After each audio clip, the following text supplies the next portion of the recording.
আসসালামু আলাইকুম। সবাই কেমন আছেন? আলহামদুলিল্লাহ, আল্লাহর অশেষ রহমতে আমি ভালো আছি। চলে আসলাম রাজবাড়ী জেলার পাংশা থানার চরলক্ষ্মীপুর গ্রামে। এটা আমাদের নিজের এলাকা। তো আমাদের এলাকার আর একটা সুন্দরতম জায়গা আমাদের গোরস্থান প্লাস এই যে আমাদের চরলক্ষ্মীপুর নুরানিয়া হাফেজিয়া মাদ্রাসা এতিমখানা। এই এতিমখানার পিছনেই আমাদের গোরস্থান। তো আপনাদের যাদের মন খারাপ থাকে, তো আপনারা চাইলে আপনাদের যার যার গোরস্থানের আশেপাশে যাইতে পারেন। তো গোরস্থানের তো চাইলে আপনাদের যাদের মন খারাপ থাকে আপনারা চাইলে গোরস্থানে যাই দেখতে পারেন, কি গোরস্থানের পাশে যাই গোরস্থানের দিকে একটু তাকায় থাকবেন।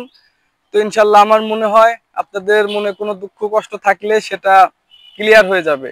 তো আমার সঙ্গে আসেন, আমাদের গোরস্থানটা একটু দেখাই আপনাদের।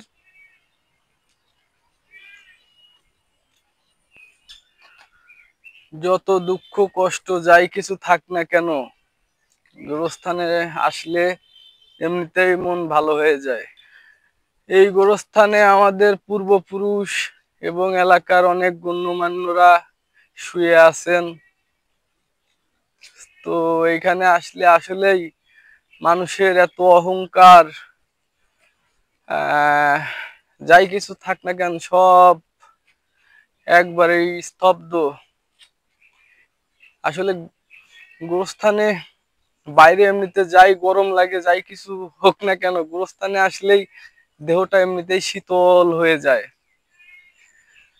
এটাই শেষ স্বপ্ন, স্বপ্নের শেষ স্থান। যত স্বপ্নই দেখেন না কেন, স্বপ্নের শেষ স্তর এটা। এখান থেকেই আবার আপনার নতুন দিগন্ত শুরু হবে। দুনিয়ার যত স্বপ্নই দেখেন, স্বপ্ন এখানেই সমাধি হয়ে যাবে। তো সবাই ভালো থাকবেন, সুস্থ থাকবেন। আমার ভিডিওটা দেখার জন্য আপনাদের সবাইকে অসংখ্য ধন্যবাদ।